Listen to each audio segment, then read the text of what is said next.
Thank you so much for everyone for being here, both in-store and online. We, of course, are here to celebrate the release of The Enchanted Hacienda by J.C. Cervantes. It's nice and bright. I am horrible with all of the factoids in my brain. There we go. J.C. Cervantes is a New York Times bestselling author. Her books have been published in more than 12 countries, have appeared on national lists including the American Bookseller Association, New Voices, Barnes & Noble's Best Young Readers, and lost my place. And Noble's Best, Amazon's Best Books of the Month. In conversation, we have one of our bookstore owners, Matt Berger, and we're very thankful for you to be here. For everyone that is going to be asking questions later in the event, especially if you're virtual, don't forget you can submit your questions under the Ask a Question button, and we'll get to those later. You have until the end of the night to purchase any copies if you wish, in store, anytime you want. Virtually, make sure you click the button below that says Buy Books, and you can buy your books. All right, thank you so much, and have a good event. Thank you. Thank you. Thank you. All right. Hi, Jen. Hi, how are you? Good. Good. So this is kind of a homecoming for you. You're from San Diego, right? Do you come back here often, or is this... Yeah, I mean, I still have family here. I was born and raised here, and so it's always fun to be home. Yeah. I always consider it home. So let's just dive in, I guess. Yeah. Talk about the Enchanted Hacienda. So this is your first adult book, right? My first adult. You have lots of middle grade YA. How did you make that switch? Like, is this just a story that you've had, or you're like, I want to write something a little darker, a little spicier, a little more mature? What was the thought process going into making the switch into adult? So first and foremost, I'm a storyteller, and I never think of story in terms of strategy that's a career strategy. So for me, it's always an organic process. And when a story comes to me, I typically get the very first scene, and it's so compelling that I have to know more, so I have to write the book to find out what happens. In this case, it was the only time I got the setting. And so I saw this beautiful, these golden rolling hills, the wind is breezing, these beautiful flowers. I knew they were enchanted. The sun was setting, and I wanted to know who tended those flowers, who lived there, who cultivated the magic, and why. And so that's really how it came about. And as I was developing the story, I realized that this was definitely an adult tale. So we're going to be spoiler free in this talk. So it's always hard to ask questions. Right.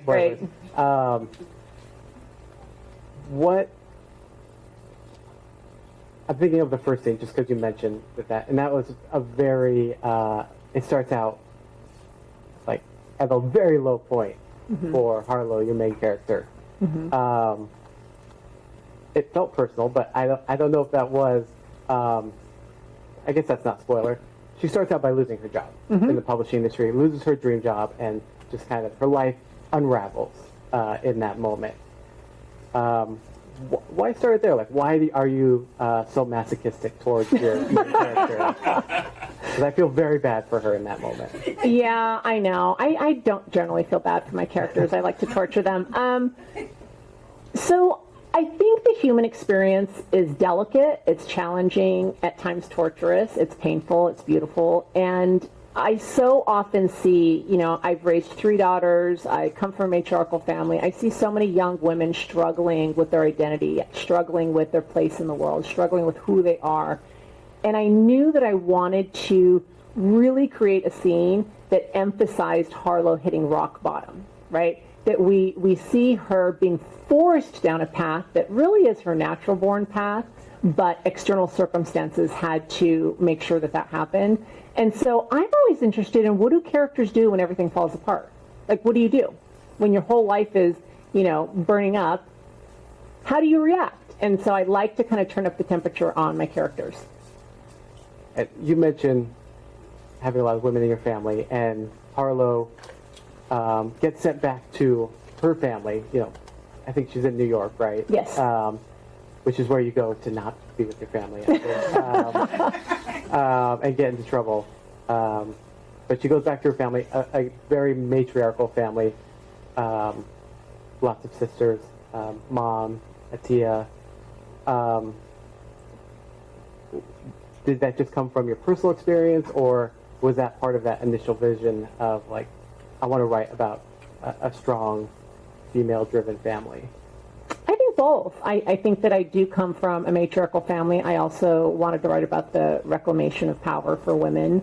That was really important to me. And I really like examining women's lives. And so I think it was probably both. I think that both absolutely influenced, who the characters were and what I did with them.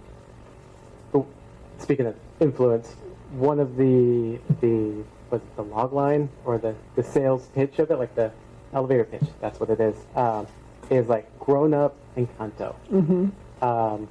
Is that coincidence? Is that something that you drew from? Because I remember when Encanto came out, and my daughter was 1 maybe, and she just fell in love with it. Like, it was so magical, all the colors and the story and the songs. Like, so that's a very near and dear story to my heart. And I was curious what your relationship to that was, given the comparison.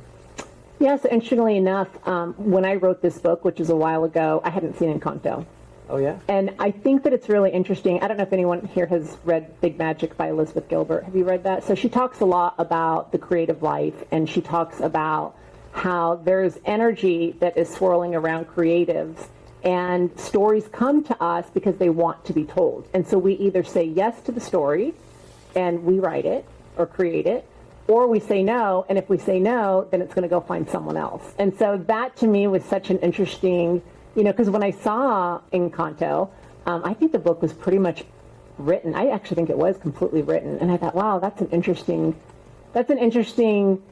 element, that you have creators thinking very similar things, especially when you're talking about the Mexican culture and the traditions and that kind of thing, drawing on that piece of magical realism.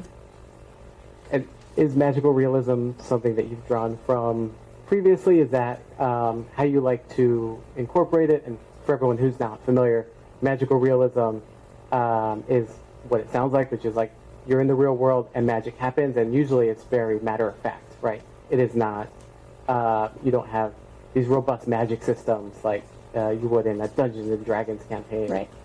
It just is part of the world, and these characters live with it, right? This family of women has tended to this enchanted parcel of land in Mexico, and that's just their life. Mm-hmm. So what is it about magical realism that just seemed to fit the story, or has that always been the mode you like to incorporate magic in your stories? I can't even imagine writing a story that didn't have some element of magic, and I think it's because of the way that I grew up, and stories that I heard growing up, and my imagination, and just living that out in my own culture, I think definitely played a role, because there is this everyday magic that happens that's just part of your daily life, right, that has nothing to do with, you're right, these fantastical elements like Harry Potter or whatever. It's just part of your belief system. And so that was something that was super easy for me to incorporate, but it was also not just personal, but something that I'm attracted to even when I write books. So I can't imagine, never say never, but I can't imagine that I would ever write a book that was purely contemporary without any elements of enchantment. Just makes the world more fun. It does make the world more fun. So tell us a little bit more about the magic in your book. A lot of it revolves around flowers, mm-hmm. right? And that come from this parcel of land that they tend to, and is passed down to them from a goddess. So tell us a little bit more about how magic works in this world. Yeah, so I actually, it's based on the Aztec goddess Mayahuel, and I was really interested in her particular tale, and it was something that when I heard it, there was this spark in me, and I knew that I wanted to incorporate it in this book. And again, to give you some backstory that I don't think is going to have any spoilers, we find out that the origin of the family's magic was the great-great-grandmother of Harlow was walking. She comes to a crossroads. She comes to these two paths, and she's given this choice by this goddess that you can live this life of magic if you, reflect beauty and love to the world, but there's going to be a price. Or you can go about your daily life. And so this matriarch made the decision for all of the descendants for generations. And I really loved that, because so often we come to a crossroads in life and we make a decision or we don't, and sometimes no decision is a decision. And what do we do with that? Because there's always that ghost ship, right? There's always that other life that we didn't choose. And so that was something that I wanted to bring in. As you know, I love mythology, especially Mesoamerican mythology. And so thinking about the way that the land would be rich in this magic, and that each of these women would have a different piece of that magic, with the exception of our poor heroine Harlow, and they would be able to utilize that to bring love and beauty into the world, was really, really fun to play with. Is there a particular affinity that you align with most of all? You know, not really. I don't think that any of them. I think the one that scares me the most, without giving too much away, is one of the sisters has the ability to manipulate memory, and that is interesting to me, but it also scares me. So if you have a terrible memory or you had your heart broken, would you strip your mind and heart of that person to be pain-free, or would you take the pain and learn from it? And I think that that creates a really challenging question. So I think that one scares me the most, but I don't think there's one that I would particularly, place high on the list that's the one that I would want. I agree. Messing with memory can be messed up. You got to be a very, very ethical person to use that power. Yeah, definitely. Because that borders on a horror movie, right? Yes. Yes, absolutely. So let's talk about the magic. And I guess with Encanto, there's a generational trauma from that choice of accepting the magic. It doesn't feel like that's the case here. It's a very positive experience for them in their lives, with the exception of Harlow, who struggles with it because she is, even in her very name, not part of this flower power bunch. Can you talk a little bit more about the development of Harlow as a character, and again, why you just hate her? I love Harlow. So the way that the system works is Maya will every time, so they will always have daughters. There are no sons to be born. And when they have a daughter, the goddess will whisper the name of that female, and it is always going to be the name of a flower. And Harlow is the only one in her family who does not have a name that's representative of a flower. And as a matter of fact, her name means heap of stones. And so not only does she not have what everyone else in her family has, but she has this strange definition for her name. And I think that kind of speaks to belonging. I think there are a lot of people who don't feel like they belong in their family even, where they feel like, gosh, I'm not like my dad, I'm not like my mom, I'm not like my sister, my brother, my cousins, whatever. And I really wanted to play with that idea of belonging, because I think that it shapes our identity. I think it shapes who we are. And I think that if everyone is honest, they have had moments in their life when they feel like, I do not belong, whether it's to your family, to a friend group, to your career, to your choices in life. And so that was something that I really wanted to play with. So it was not because I hate Harlow. And so that was a lot of fun for me. I really, really liked doing that.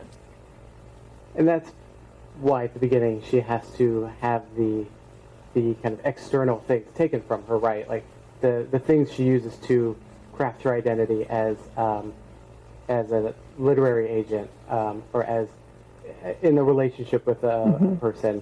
Those things have to be stripped away so she can, as you said, find her true self. Right.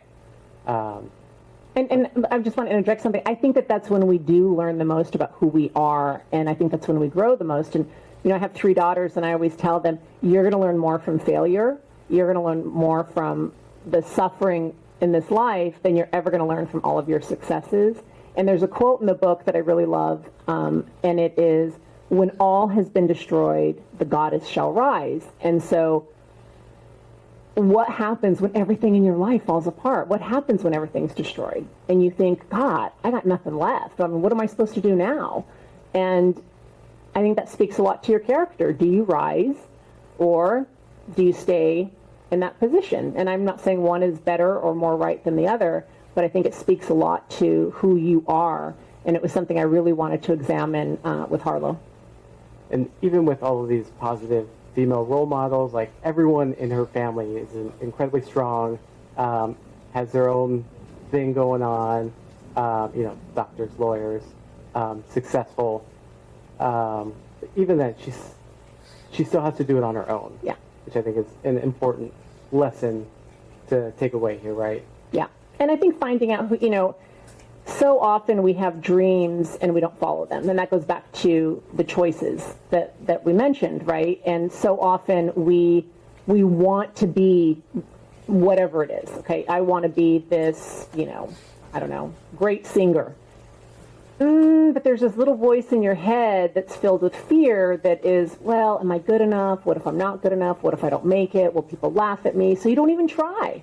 Like, you don't even take that first step to doing it. And I think we see Harlow was very, very okay with, I will settle, I will take the secondary life, I will not follow my dream because it's too hard, it's too painful, I'm too scared.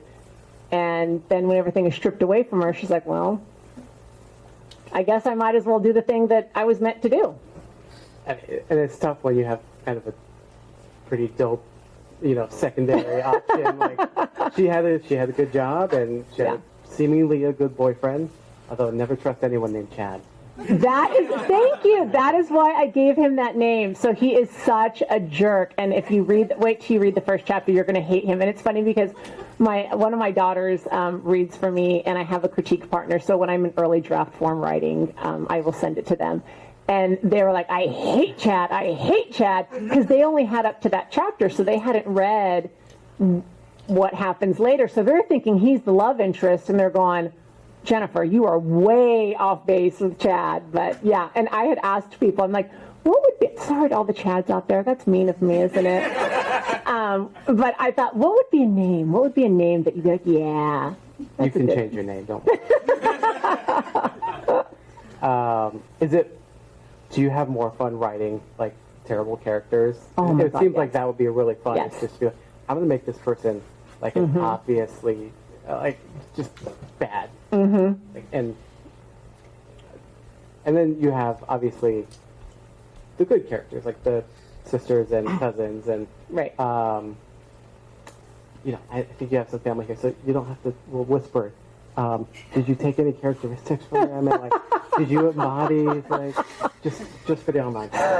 I generally do not do that. Okay. Because if I think about someone in my family, then inevitably that character becomes that person, and I really want to grow my characters organically. And going back to your original comment, I love writing villains, I love writing monsters, I love writing horrible, wicked people, but I like to know, why are they that way? So I don't want to write a villain for the sake of a villain, or a bad guy for the sake of a bad guy. I always like to know what's their origin story, like why did you turn out that way? But there's so much more fun. There's so much more fun than the main character. Yeah. The main character, you have to like them. Like, Yes. and spend time with them. Yeah, you can just create bad guys and discard them. Right. Exactly. Which is what you should do with bad guys. So I don't know your entire backstory, but did you spend any time in publishing as an agent, or is that in your background? No. Okay. As a matter of fact, no one in my family is from publishing. Writing, I always say writing came to me. I did not go looking for it. And early in my career, I thought it was a very cruel thing that it came to me because, I faced a lot of rejection. Publishing is a brutal business. And, it was really tough. And my dad gave me a ride over here today, and I was actually telling him in the car, I said, Dad, I'm an author because of you. And he said, I'm not an author. And I said, yeah, Dad, but you taught me like all this discipline, and he would train me. I did all these physical athletics, and he was always the one to train me. And I said, but because you trained me, because you told me never to give up, and you always told me you can do whatever you want. But that discipline, I'm telling you, from the time I was 9 years old, that discipline changed my life. And I don't think that I would have kept going through the rejections had I not had that background. So even though no one in my family is publishing, I had so many other gifts that were given to me by family members. That's awesome. Good job, Dan. Did you face, making the switch from writing for a younger audience, did you face a new, did you feel like the new kid on the block, kind of, trying to move into adult, or did you have a good experience with the publishing side of things? Oh, I've been so blessed. I mean, every editor I've worked with has been phenomenal. The publishers have been phenomenal. And again, it goes back to I'm a storyteller at heart, and I never think about age category or genre or anything else. I tell the story that wants to be told. And so I don't think I thought about it that way, but I can't say anything but wonderful things about the people that I have had the opportunity to work with so far. Okay, that was a question from all your past publishers who wanted to make sure they weren't the boss from the first chapter. Oh, yeah, that's right. Yeah, because They Stan, let me know. Stan's a little rude. Yeah, he's firing her, and he's looking at his watch going, okay, can you go now? Yeah, it would be a good time to leave. Please don't hang till the end of the day. Let's see. What else can we talk about without getting into spoilers? All of the characters, and we see this through Harlow's point of view. Anytime flowers crop up, flowers are not static in this. There's always a duality, or I don't know how you say duality, like a triality. Flowers are multifaceted. Mm-hmm. And did you do a lot of research into what flowers mean? And there's kind of an alchemical way that you're putting them together, and the way that this family thinks about flowers going together. So what was that like in your writing process?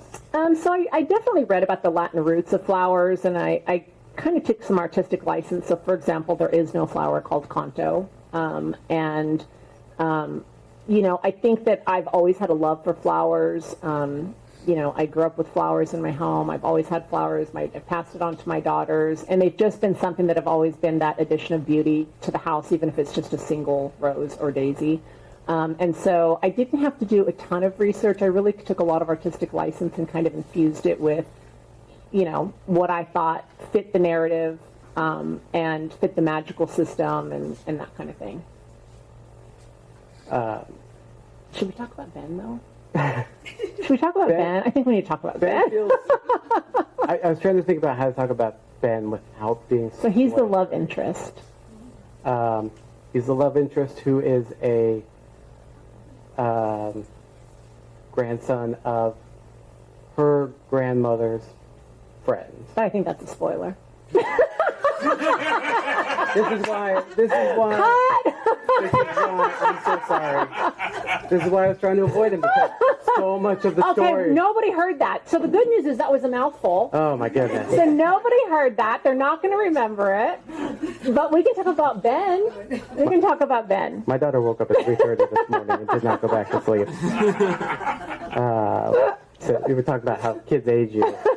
Your memory goes. They do. They absolutely age you, yeah. Nothing feels like a spoiler. I apologize to everyone. So yeah. Good. Yeah, they won't remember. Where's that memory spell? Yeah. Where's the memory flower? So yes, Ben is the love interest. A much better choice than Chad. Yes. Just by the name and by character. Mm-hmm. So as much as you love writing villains, how much do you love writing romantic interests? And obviously in this one you get to be a more adult than anything you've ever done in writing the romantic element of the story. So it's interesting. Every time I sit down to write a book and I stare at the blank page, there's an element of fear that I can't do it. And there's an element of, okay, yeah, maybe I've written 10 other books, but this is going to be the one time that I can't do it. And so there's always something that scares me about every single book. And this one, I was terrified of the kissing scenes. Terrified. I won't say more than that. They're a little spicy. And I'd never written anything like that. And I remember feeling like I had to, put a blanket over my head and type like this. That was so challenging for me. But it ended up being fun and easy, and it was fine, but I kind of had to get over that challenge. And I think I went way around. That was my long-winded, what was your question? I don't know. Yeah. I still What feel was bad hard for about writing the spoiler. book? That was the question. Yes. So the relationship between Harlow and Ben is obviously a big part of the story going forward. Trying to be very careful not giving anything away. Because I do have questions. I think most of them are spoilery. Yeah. What do you want people to take away from that relationship in non-spoilery terms? Because obviously you set up at the beginning that she doesn't need this relationship to define her. Like, she doesn't need to go attend all of these galas and parties in New York City to be the arm piece of Chad. So she is a strong and driven woman, but then she falls right into Ben's arms, almost literally. Well, he falls into... Well, he her- basically steals the Yes. book from her. He's so rude. I think she even calls him a rude rogue. He's so rude. But we love Ben. I mean, he was a jerk, but in like a dashing way, like a Han Solo-y kind Yeah, of. there you go. Very Han Solo. That's a great comparison. I like that. And I had a crush on Han Solo. Well, it all makes sense. Now I know. Now I know why I made Ben the way he is. Spoiler alert: Han Solo's son's name is Ben. So this is in the Star Wars extended universe, which I didn't see coming at the end. This is amazing. Let's call and get some royalty from Disney on that one. Yeah, I missed the Lucasfilm. What were we talking about? Oh, the meeting. Yes, Ben is a rogue when we first meet him. And there are other complications to their initial relationship with his beau. Again, spoilers are tough here because there are twists and turns. I know. I do. I really throw in a lot of twists to all of my books, and my husband always tells me, "Could you just keep it simple for me?" And I'm like, "Sorry, I really do try, but I tend to love surprises because as a reader, I like surprises, and when I'm writing the book, I don't necessarily know what's going to happen next, so I want the thrill of the surprise. I don't want to be bored, right?" Do you do the conspiracy theory type board with the string, like drawing out who's what? Quotes.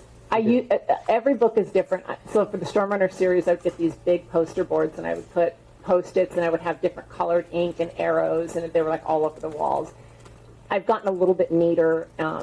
So this one definitely, because it was sold on proposal. So the book wasn't finished when it sold. It was the first 3 chapters. No, it was more than the first 3 chapters. It was like the first 60 pages and a synopsis. So the synopsis had the book kind of summarized, even though I veered from it, which I typically do. So I had a general idea, but I typically will write like a loose outline and like with, some of the plots and some of the subplots, but I don't generally like to do a lot of detail.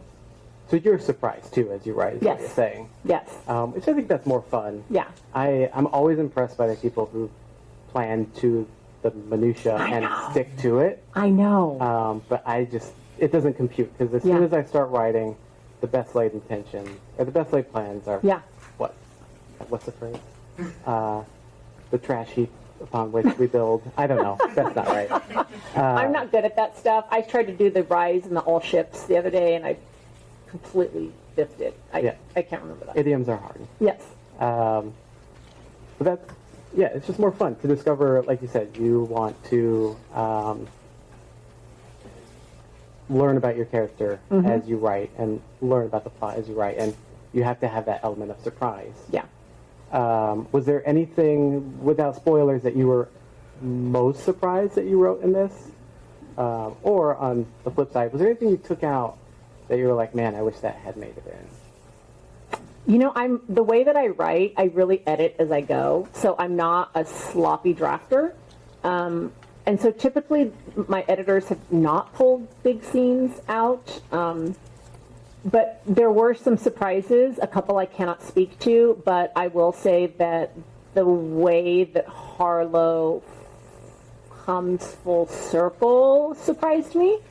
And there are a couple scenes that I was like, oh my God, I did not see that coming, for sure. I didn't see Stan's return. I did not. He's the mean boss. Yeah. Yeah. That's not a spoiler. No. So I think we have some time for audience questions. Lay it on me. Then I will get to more questions, but I do want to make sure we have time for everyone in the audience, virtually or not, to ask questions. Yes. Just a comment. Best laid plans of mice and men often go awry. But it's more than the best laid plans. Best laid plans of mice and men often go awry. That's not what I was thinking. I've never heard. Plans by itself is generally the term that you use for something that is futile. Yeah. Is that where the sign bet came from? Is that where mice and men came from? Maybe. idea. Well, thank you. I'm sure you're right. I think you had a question? Yes. Yes, I had a question on the title of the book. How did it come about to you? So the original title was The House of Flowers and Light.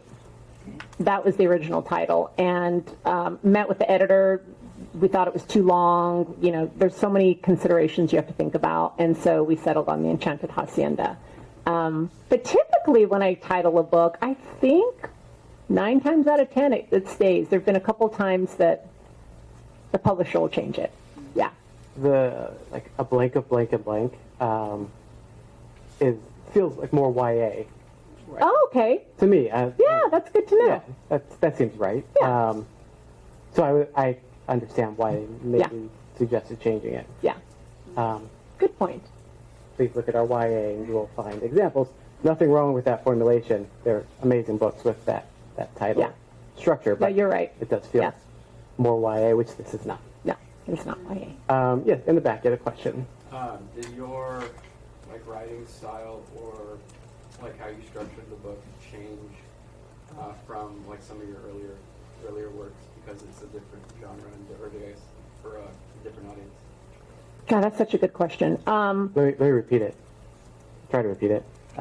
Did your writing style have to change because you're writing for a different audience than you normally would? Definitely the kissing scenes, which I'm labeling in a PG manner. Okay. I think that my style changes with every book, but my voice stays true to who I am and the story I want to tell. So I think that you can pick up many of my books and say, yeah, her voice is kind of consistent throughout. But yeah, I definitely think that in terms of the style, stylistically things change for sure. Did you have to take out the pages when family read the... I actually blacked them out.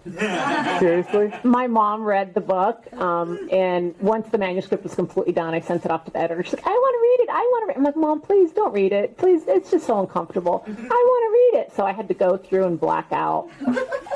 You just summarize in the marginalia, be like, Yeah, this is do what not happened. read this. And she's like, oh, give me a break. And so she's like begging. She goes, well, that's fine, because when the book comes out, I'm going to read it. I'm like, oh my God. It's out now. So you'll be getting a call. Yes. She probably already has her hands on it, actually.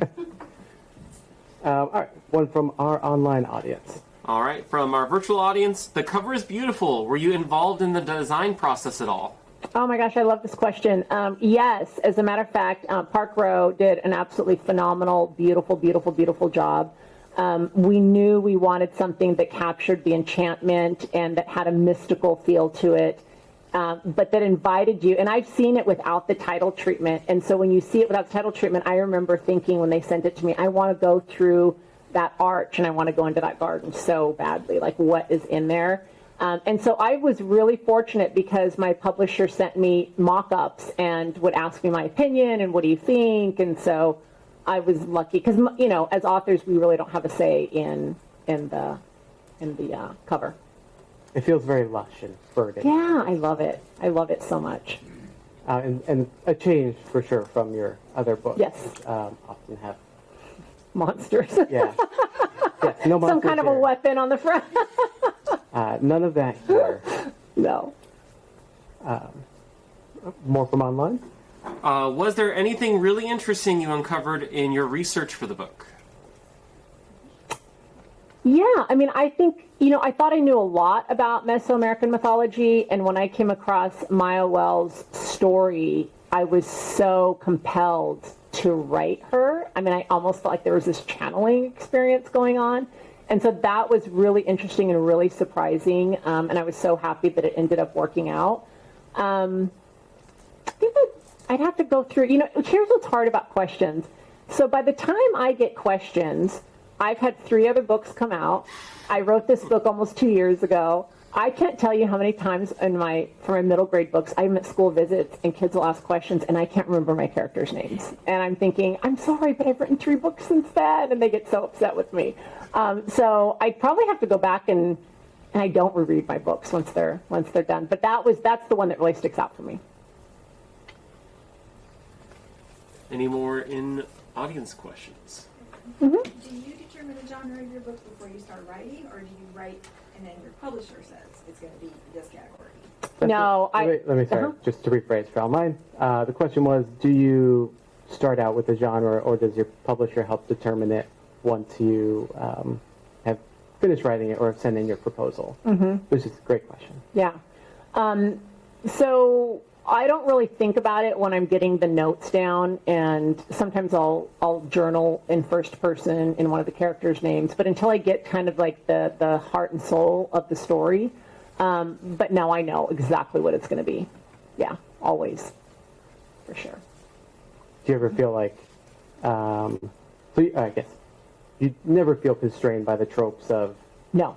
anything, because this has a blend of romance and fantasy tropes and little air of mystery to it. You don't subscribe to like not to say formulaic, because as formulaic as you make something, it's always going to be unique. But you pick and choose and just have a good publisher who's willing to ride with you. Yeah, and they share the vision. Yeah, that's a great follow-up. Thank you. Oh, you're welcome. Thank you. I'm going to take you on the road. Yeah. Yes, Nick. I'm going to steal one of your famous questions that you would like to ask. If My you closing questions? are you talking about the book one? If you had to give someone a book? Yeah, but you can ask it. Okay, I'm stealing.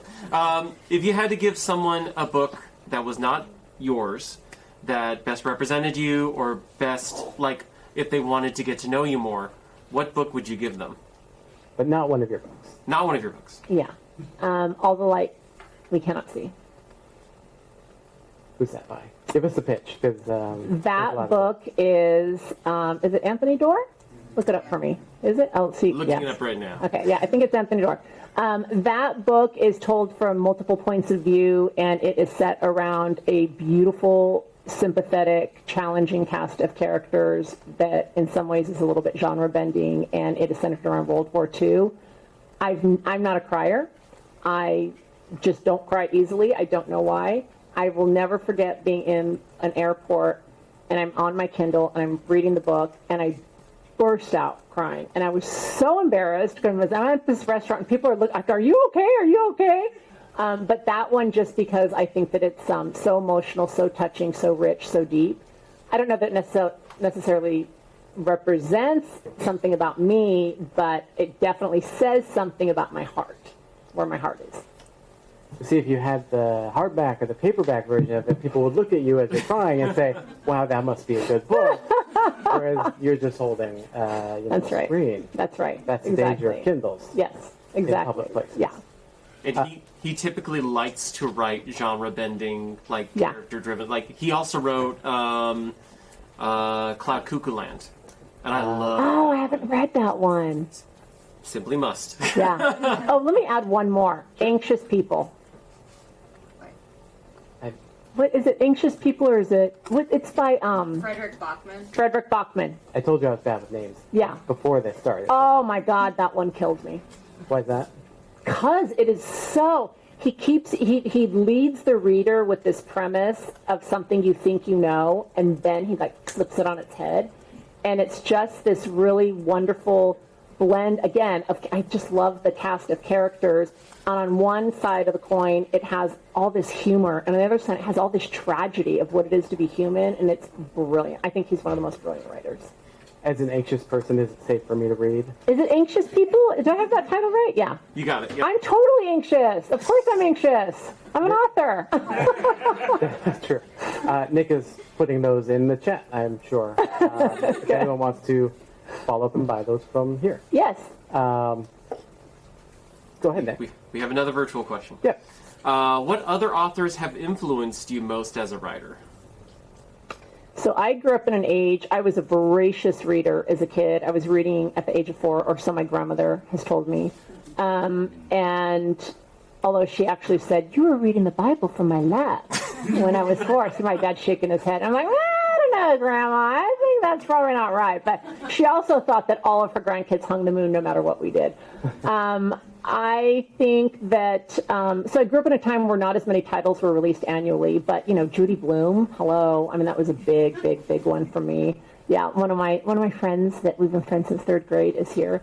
And so that was a big one. But I read what was also in my house. So I was reading Steinbeck and Faulkner and Fitzgerald, and I was reading Regency romance that I should not have been reading. But, you know, back then your parents there weren't really bookstores, and they didn't drive you around and just drop you off to places. And so we didn't have the internet, so I read whatever was in the house. But I think that Judy Blume was a big influence. You know, obviously I loved Roald Dahl, C.S. Lewis, some of the oldies. And then, you know, I never really outgrew children's literature, and so I was still reading. I mean, I just love Sharon Creech. I love Pam Munoz Ryan. I mean, there's so many. I could just go down the list that have been a tremendous influence in the way that I write and the way that I see story. I definitely get some, while they're not Regency at all, I definitely get some Regency romance vibes in those kissing scenes. One in particular. That is such a compliment. Thank you. Well, I mean, it's, you know, that was obviously big back in the day, but it's coming back, right? Yeah. With, So good. what's Bridgerton. that? Bridgerton. Queen Charlotte out now. Yes. Please pay me Netflix. Do you keep up with like a really varied genre today? I do. I read a lot, and it just depends on what I'm doing. You know, if I really, really want to improve my pacing, I might read some thrillers and mystery. If I really, really want to delve into, you know, heartfelt emotion, I might read some romance. If I, you know, but I'm always looking for something different. I just finished, can I plug books? Is that okay?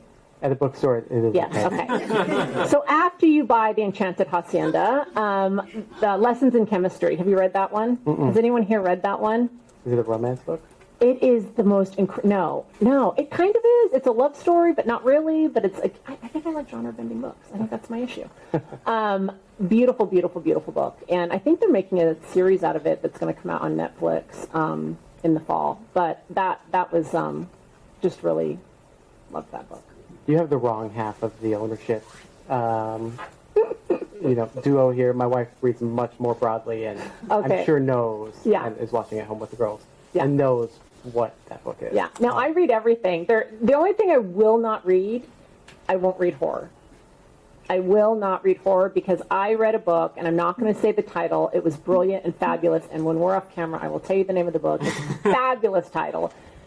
It was about, it was kind of apocalyptic, but it had a lot of, who are the people who eat you? What are those? Zombies? Zombies, yes. It was about zombies. And I loved this book. It was so good and so rich and so literary. And then I had nightmares for a week. And I wanted to read the second one but I couldn't. So I can't read horror, but I will read graphic novels. I love poetry, mystery, thriller, anything. I also can't read horror because I was of that generation that was traumatized by, you know, The Land Before Time, Never-Ending Story. Nick, what are the other movies that traumatized us? I don't know. But you read horror, so you clearly made it out okay. But I couldn't even read Sanatorium. That one terrified me. Would you even call that horror? I mean, that one freaked me out. I don't know. Oh. All right. Okay, I'm asking the wrong person. No, Okay, yeah. we need to get your wife here. Put her on FaceTime. Yeah, I've never read horror Yeah. for that reason, because it's too affecting. Yeah, she's scary. Any more online questions? Or any more from the audience? Yeah. So you use a lot of like mythology and like Hispanic cultures. Have you thought about ever, or like, have you looked into or crossed over into like other supernatural elements, or like given thought for future books? Like, what would be an example? Just like horror for one, Mm-hmm. or just like other with mystical elements. Oh, for sure. As a matter of fact, I have an idea. This is going to sound funny, but I have an idea for a book that is kind of a mystical thriller, and I'm really scared to write it, and that's when I know I have to write it, when I'm really scared. So I'm going to write it. I have 3 other books I have to write first that are under contract, that I wish I could tell everybody about, but I cannot. And so, yeah, so I definitely, because I like to challenge myself. I really, really, really like to challenge myself as a writer, and I don't like to do the same exact thing every single time. It definitely takes me out of my comfort zone, and it'd probably be easier if I did the same thing every time, but that'd be boring. I know you can't tell us what you're writing, but are you delving back into the adult side? Are you coming out with more younger audience books? So I will tell you that there's going to be a second book about one of the sisters, and I will let you guess which sister it is, but I've already written half of her outline, and it's going to be a tearjerker. I get really sad thinking, every time I'm writing, I'm like, this is really sad and depressing, but that's the story that needs to be told. I have very soon, you will hear an announcement about perhaps a new middle grade series. That feels like a yes. It was the hardest book I've ever written, and I can't wait to talk about it. And then I have another project that is so top secret that I think that I might get daggered if I even mentioned what it is, but it's a huge, beautiful, amazing, one-in-a-lifetime project. Definitely don't tell me. I won't. You can't keep a secret. No. Well, I mean, if it's a spoiler. I mean, Okay, I won't tell you. He'll be putting it on Instagram. Jen said. really cool, this new Lucasfilm project you're working on. Ray's story, the 10th Star. Like, how did you? Amazing. You'll know when it gets announced. If I'm right, I'm gonna feel so bad. You're gonna get like your publisher or your agent's gonna be like, "How did you tell him?" Like, no, he's just a genius. So yeah, I usually end with the question that Nick asked, which was like, "What would you recommend?" But the other ending question we have is, "What are you reading right now?" Well, right now I'm not reading anything because I'm on tour. Yeah. That's fine. And I just got notes on the big, amazing project. And I will tell you, I was reading them on the airplane coming over here, and I was like, oh my God, I don't know if I'm up to this, but it's too late because the contract has been signed. And then I'm getting notes on the new series next week. So when I'm typically working on a couple of projects at one time, I gotta stay in my own head. And if I start delving into other stories, they just can easily leak. So I try not to, but it's hard for me because that's my go-to relaxation is to read. Do you watch other TV or anything, like, or you just like stay away from stories I altogether? stay away from story. Oh man, that's tough. It's a bummer.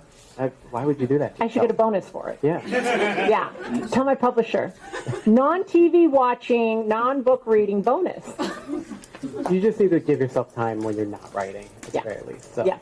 Doesn't sound like you're doing a good job of that so far, which is to all of our benefit that we get to read all of these amazing projects you have Oh, coming thank out. you. I appreciate that. We have one more question. For those that don't understand the writing process, what do you mean by notes? Okay. So you get an edit letter. And so typically when you turn in a project, the editor will come back with what's called an edit letter. And it's a very deeply constructed letter about the book itself. And so it's not copy edits. It's nothing that's light. It's really delving into the depth of the book. And so it's very challenging. And every single time I've gotten an edit letter, I nearly have a stroke. because it feels like the biggest thing in the world, and there's no way I'm going to be able to do it. And then I go to sleep, and then the next day I read it again. I'm like, okay, it's not so bad. So that's what that is. So is that like the beginning of the writing process, or like after you've written a little bit? After I've turned in the Oh, manuscript. you've turned in the whole manuscript. Yes, yes. And no author, if any author says that they love the edit letter, not true. Not true. Yeah. I don't know. I'm not an author for that reason. I don't want anyone to critique me, Yeah, I know. Yeah. Yeah, you got to have a thick skin for sure. which I do not have. Fairly translucent. I don't believe that. You are running a business and you're running a bookstore, and I think that that takes a thick skin in itself. Please love me. That's my management style. It's not the best one. Well, I think that's all the time we have. We'll have Thank some you. time to do some signing, except for all of you virtually. But if you are virtual and you would like to get a signed copy of the Enchanted Hacienda, one that is not paperback because this is an ARC, you will get a hardback one. Be sure to put that order in now. Like, right now, right? Let's all hear it one more time. Thank for you. Jason. Thank you. Thank you. Thank you. Thank you.